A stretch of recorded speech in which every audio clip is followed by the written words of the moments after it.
अभी हम लोगों ने उपयोगकर्ता शिक्षण की आवश्यकता के बारे में जाना। अब हम लोग उपयोगकर्ता शिक्षण के उद्देश्य के बारे में चर्चा करेंगे। उपयोगकर्ता शिक्षण के क्या क्या उद्देश्य हैं, इस पे मैं आप लोगों की तरफ इसका ध्यान आकर्षित करूँगी। पुस्तकालय में सभी प्रकार की मुद्रित एवं अमुद्रित सामग्री का संकलन करना, जिससे संस्था के उद्देश्यों की पूर्ति की जाती है। प्रत्येक संस्था का अपना उद्देश्य होता है और उसी उद्देश्यों की पूर्ति में पुस्तकालय मुद्रित तथा अमुद्रित सामग्रियों का संकलन करना, जिससे उस उद्देश्यों की पूर्ति की हो सके।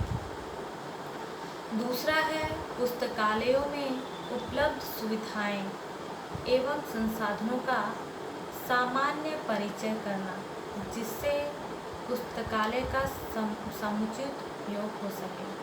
बहुत सारे इंसाइक्लोपीडियाज ऐसे होते हैं जिसका उपयोग सभी कोई नहीं कर सकते हैं। जिसकी एक प्रतिलिपि होती है उसे भी हम आम पाठक को नहीं दे पाते हैं। इसलिए पुस्तकालय का समुचित उपयोग हो, इन सब पे से बाउंडेशन हटा देना चाहिए। तीसरा है समाज एवं शैक्षणिक संस्थाओं की बदलती हुई आवश्यकताओं के अनुरूप सूचना स्रोतों सेवाओं का प्रावधान करना। तीसरा क्या है? समाज एवं शैक्षणिक संस्थानों की बदलती हुई आवश्यकताओं के अनुरूप सूचना स्रोतों सेवाओं का प्रावधान करना। पाठकों में पुस्तकालय का सही उपयोग का विश्वास जागृत करना। क्या करना है? पाठकों में पुस्तकालय का सही उपयोग का विश्वास, वहाँ पे जो पुस्तकें हैं वो अप्रूव्ड हो, जो है ISBN नंबर जो होता है, जो अप्रूवल के बाद मिलता है, ऐसे पुस्तकों का ही, विश्वसनीय पुस्तकों का ही वहाँ पे संग्रह रखना चाहिए, जिससे पाठक के मन में पुस्तकालय के प्रति विश्वास जागृत हो। पांचवा है स्वतंत्र रूप से सूचना स्रोतों में से आवश्यक सामग्रियों का चयन करने की क्षमता पैदा करना। पांचवा क्या है? स्वतंत्र रूप से सूचना स्रोतों में से आवश्यक सामग्री का चयन करने की क्षमता पैदा करना। छठा है शिक्षण कार्य एवं सूचना स्रोतों के मध्य समन्वय स्थापित करना। सातवां है स्वतंत्र रूप से सूचना स्रोतों में से सूचना चयन का शिक्षण देना। आठवां है पाठ्य सामग्री का समुचित व्यवस्था करना, जिससे पाठकों में इसके उपयोग का उत्साह पैदा हो। उपयोगकर्ता शिक्षण विधियाँ क्या हैं, इसके बारे में मैं आप लोगों को बताऊंगी। शिक्षण विधियों की क्या, उपयोगकर्ता शिक्षण विधि की क्या विधियाँ हैं। लेकिन केवल एक विधि सभी समय पर उपयुक्त नहीं होती, इसलिए एक या दो विधि के आपसी तालमेल द्वारा उपयोगकर्ता को शिक्षण प्रदान किया जा सकता है। पहला है भाषण विधि। शिक्षा प्रदान करने में भाषण विधि एक पारंपरिक विधि है। इसका उपयोग बड़े समूह में श्यामपट्ट प्रोजेक्ट आदि की सहायता से शिक्षा दी जाती है। इस विधि का उपयोग केवल दीक्षा कार्य में ही नहीं है, लेकिन ग्रंथपरक निर्देश देने में नहीं। अधिकतर शैक्षणिक सत्र में प्रारंभ में विद्यार्थियों को भाषण द्वारा पुस्तकालय की जानकारी प्रदान की जाती है। इस विधि का उपयोग पुस्तकालय की महत्ता जैसे पहलुओं समझाने के लिए प्रभावकारी ढंग से किया जाता है। पहला जो था भाषण विधि, दूसरा है पुस्तकालय भ्रमण। इस विधि द्वारा विद्यार्थियों के एक समूह या विद्यार्थियों को पुस्तकालय कर्मचारियों द्वारा पुस्तकालय भ्रमण करवाया जाता है।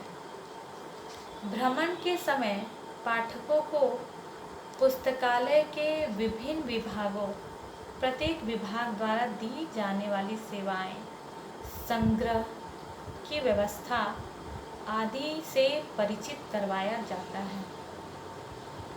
इस विधि द्वारा उपयोगकर्ता को पुस्तकालय संसाधनों का उपयोग करने पर प्रोत्साहित किया जाता है। जैसे विद्यार्थियों को उसकी रुचि से संबंधित पाठ्य सामग्री, क्लिपिंग फाइल जो प्रोजेक्ट कार्य में उपयोगी हो सकती है आदि की जानकारी दी जाती है। इसके संदर्भ में पुस्तकों से भी परिचित कराया जाता है। दूसरा जो था पुस्तकालय भ्रमण विधि। इस विधि में बच्चों को जो है पुस्तकालय घुमाने के लिए, भ्रमण के लिए ले जाया जाता है, जहां उन्हें विभिन्न प्रकार के विभागों से परिचय कराया जाता है तथा उन्हें विभिन्न पाठ्य सामग्रियों, क्लिपिंग फाइलों, प्रोजेक्ट कार्यों आदि के उपयोग किस प्रकार से किया जाए इसकी जानकारी दी जाती है। तीसरा जो है श्रव्य दृश्य सामग्री। वर्तमान समय में उपयोगकर्ता शिक्षण का कार्य श्रव्य दृश्य सामग्री जैसे film, video, cassette, audio tape द्वारा करना अधिक उपयोगी माना जा रहा है। इनकी सहायता से विभिन्न विषयों के सूचना स्रोतों, उनके विषय क्षेत्र, उनके व्यवस्थापन, सूची का उपयोग कैसे करें आदि से परिचित कराया जाता है। चौथा है मुद्रित पुस्तकाएं। सामान्यतः पुस्तकालयों द्वारा पुस्तकालय निर्देशिका निकाली जाती है जो हैंडबुक ऑफ यूनिवर्सिटी लाइब्रेरी या फिर नो योर लाइब्रेरी गाइड आदि के नाम से जानी जाती है।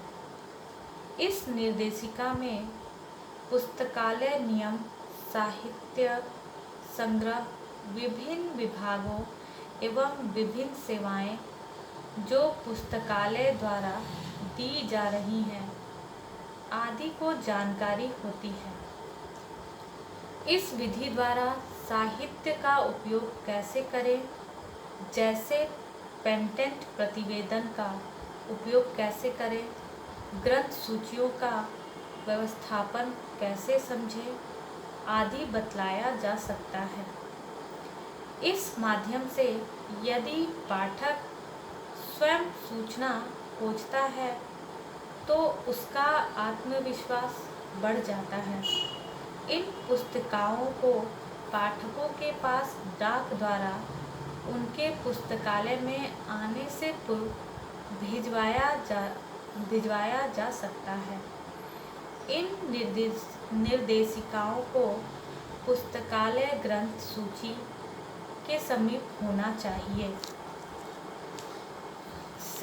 पांचवा है सेमिनार, कार्यशाला आदि।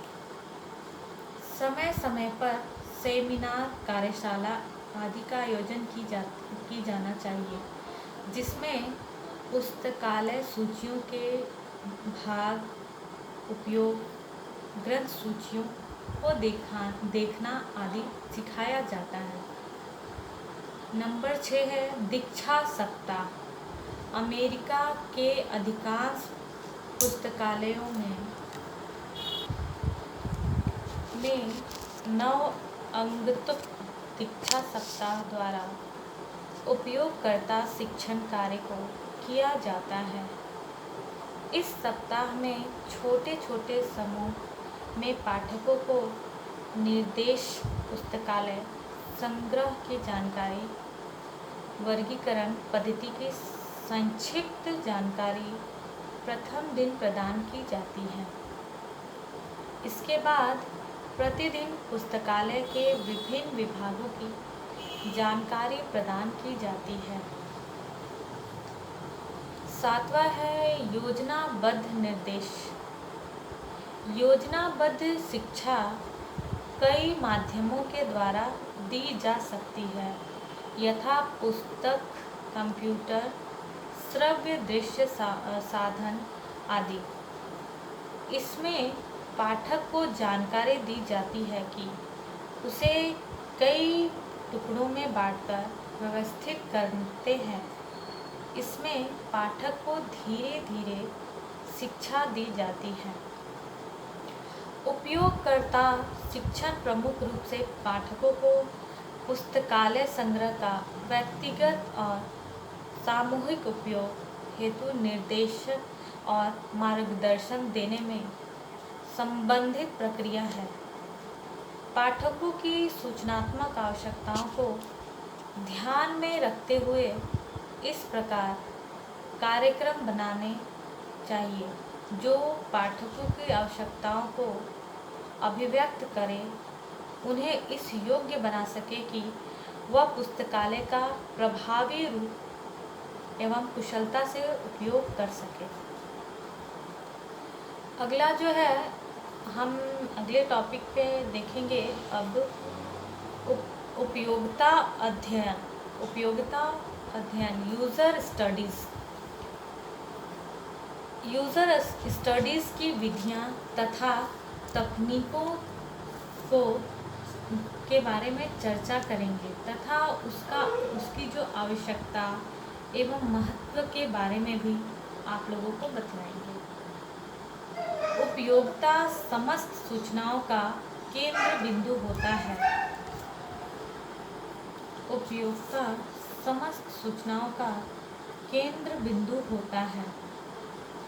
अतः उपयोगिता अध्ययन पुस्तकालय तथा सूचना विज्ञान का महत्वपूर्ण हिस्सा है। पुस्तकालय तथा सूचना विज्ञान साहित्य में उपभोक्ता अध्ययन का सबसे पहला संदर्भ 1930 के दशक में एल विल्सन द्वारा दिए गए उपयोगिता अध्ययन से मिलता है। उपयोगिता अध्ययन का मुख्य उद्देश्य ऐसी सूचना को एकत्रित करना होता है जिसके आधार पर उपयोक्ता को सूचना उपलब्ध कराने तथा मूल्यांकन में उपयोगी हो। किसी उपयोक्ता को पर्याप्त सूचना प्रदान करने के लिए उसके अभिलक्षणों का अध्ययन आवश्यक होता है। उपयोक्ता के अभिलक्षणों के अध्ययन को हम इस प्रकार से वर्गों के अंतर्गत रखते हैं। पहला है व्यक्तिगत अभिलक्षण, दूसरा है सूचना वितरण की अवस्थाएं, तीसरा है सामाजिक अभिलक्षण, चौथा है संप्रेषण संबंधी अभिलक्षण। उपयोगिता अध्ययन की आवश्यकता और महत्व। उपयोगिता अध्ययन वास्तव में उपयोगिता की सूचना संबंधी आवश्यकताओं का अध्ययन है। उपयोगिता अध्ययन का महत्व काफ़ी होता है। पुस्तकालय तथा सूचना केंद्र में उपयोगिता अध्ययन के महत्व पर जोर डालते हुए उपयोगिता अध्ययन के महत्व को इस प्रकार बतलाया गया है। पहला है यूज़र को सही सूचना प्रदान करना।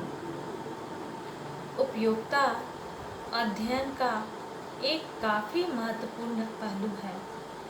यूज़र को सही समय पर सूचना देना उपयोक्ता की आवश्यकता को देखते हुए यह काफ़ी महत्वपूर्ण हो जाता है कि उपयोक्ता को उसके आवश्यकता की पूर्ति हेतु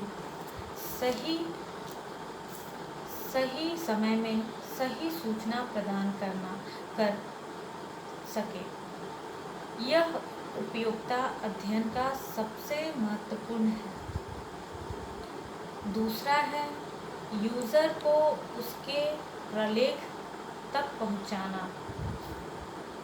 यूज़र्स अध्ययन उपयोक्ता अध्ययन का एक महत्वपूर्ण यूज़र को उसके प्रलेख तक पहुंचाने से है। कोई भी उपयोक्ता जब अपने आवश्यकता हेतु किसी सूचना की मांग करता है तो यह महत्व और भी महत्वपूर्ण हो जाता है।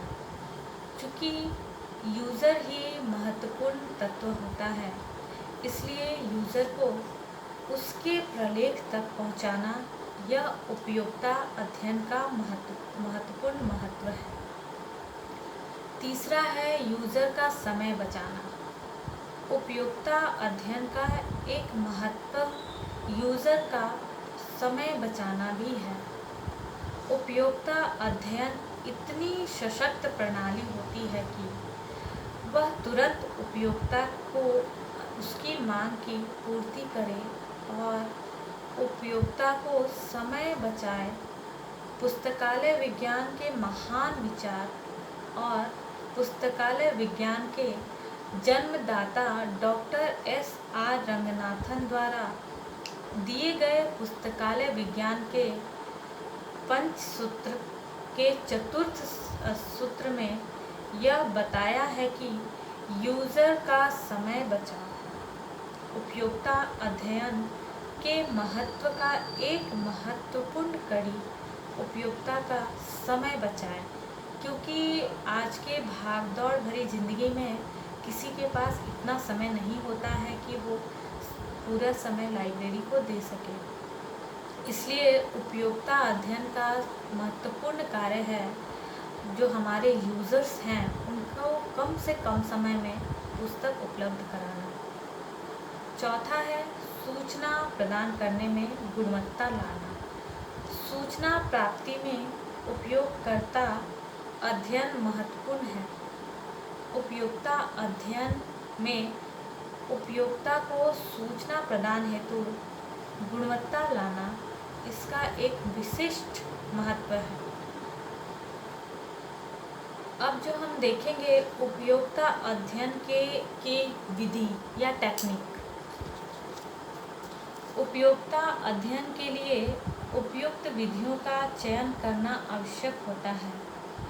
उपयुक्त अध्ययन से ज़्यादातर उपयोग में लाने वाली विधियाँ कुछ इस प्रकार से हैं। पहला है साक्षात्कार में अध्ययनकर्ता सामने वाले के अंदर में झांककर देखने की कोशिश करता है। अध्ययनकर्ता अपने प्रश्नों के माध्यम से उपयोक्ता के सूचना को जानने की कोशिश करता है। साक्षात्कार उपयोक्ता अध्ययन की सबसे प्रमुख और लोकप्रिय विधि है। दूसरा है प्रश्नावली। पहला क्या था? साक्षात्कार विधि। दूसरा है प्रश्नावली। इस तरीके में उपयोक्ता को अध्ययनकर्ता एक प्रश्नों का समूह भेज देता है और उत्तर मांगते हैं। उपयोक्ता द्वारा भेजे गए उत्तर के आधार पर अध्ययन किया जाता है। तीसरा है दैनिकी। दैनिकी भी प्रश्नावली से मिलता जुलता तरीका है।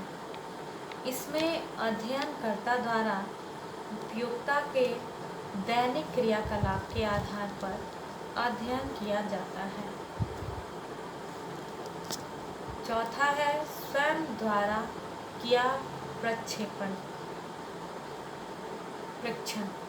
इस विधि में अध्ययनकर्ता अपने से उपयोगिता के बारे में जानकारी उपलब्ध करता है और उसको आधार बनाता है। पांचवा है सर्वेक्षण। इस विधि में उपयोगिता के से सीधे प्रश्न कर उत्तर प्राप्त कर अध्ययन किया जाता है और अध्ययन का यह सबसे प्रमुख विधि है। छठा है सांख्यिकी विश्लेषण। अंकों के रूप में आंकड़े निकालने के लिए इस विधि का उपयोग होता है। इस विधि का उपयोग इस तरह के अध्ययन शोध कार्यों में महत्वपूर्ण होते हैं। सातवां है सामाजिक तथा आर्थिक विश्लेषण। वैचारिक, तार्किक तथा अर्थशास्त्रीय आंकड़ों में इस विधि का प्रयोग होता है।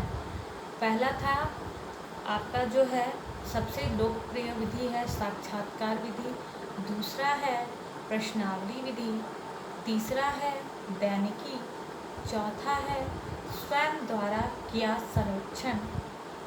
प्रेक्षण, पांचवा है सर्वेक्षण, छठा है सांख्यिकी विश्लेषण, सातवां है सामाजिक तथा आर्थिक विश्लेषण, आठवां है अवलोकन। अवलोकन एक ऐसी विधि है इसमें उपयोगकर्ता अपने आँखों से घटना देखकर तथा क्षेत्रों का अवलोकन कर अध्ययन किया जाता है। नौवां है अन्य विधि। इसके अलावा उपयोगकर्ता अध्ययन के लिए अन्य विधियां जैसे जिसमें पुस्तकालय अभिलेख, कंप्यूटर प्रतिपुष्टि आदि प्रणालियों का सहारा लेकर उपयोगिता का अध्ययन करता है, परंतु ऐसी विधियों का प्रचलन कम ही होता है। सामान्यतः उपयोगिता अध्ययन के लिए आने वाली विधियों में साक्षात्कार, अवलोकन, प्रश्नावली, दैनिक सर्वेक्षण और स्वयं द्वारा परीक्षण आदि ही प्रमुख है। इसके अलावा कुछ और भी विधियां हैं। उपयोगिता अध्ययन की कुछ सीमाएं, कुछ आलोचनाएं भी हैं, जो कि इस प्रकार है।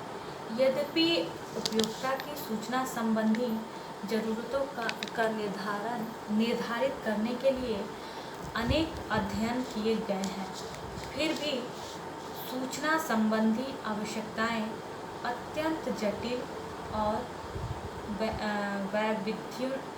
वैविध्यपूर्ण सिद्ध हुई हैं। परिणाम स्वरूप अधिकांश उपयोगिता अध्ययन सूचना स्वरूप और आवश्यकताओं को समझने में अपर्याप्त सिद्ध हुआ है। इस अध्ययन से कोई ठोस निष्कर्ष नहीं निकल पाता है। ये आलोचना होती है। उपयोगिता अध्ययन की विधियों और तकनीकों की भी आलोचना होती है। प्रश्नावली और दैनिक जैसी विधियों में उपयोगिता का असहयोगात्मक रूप भी बाधक सिद्ध होता है।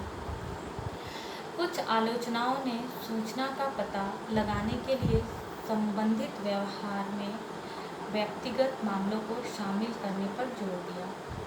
इस प्रकार हमारा जो है फर्स्ट यूनिट जो है कंप्लीट हो गया है। अब मैं आपको अगले वीडियो में अपना नेक्स्ट जो यूनिट है, यूनिट 2 पुस्तकालय प्रबंध, उसके बारे में आप लोगों को जानकारी दूंगी। अभी तक के लिए इतना ही। नमस्कार।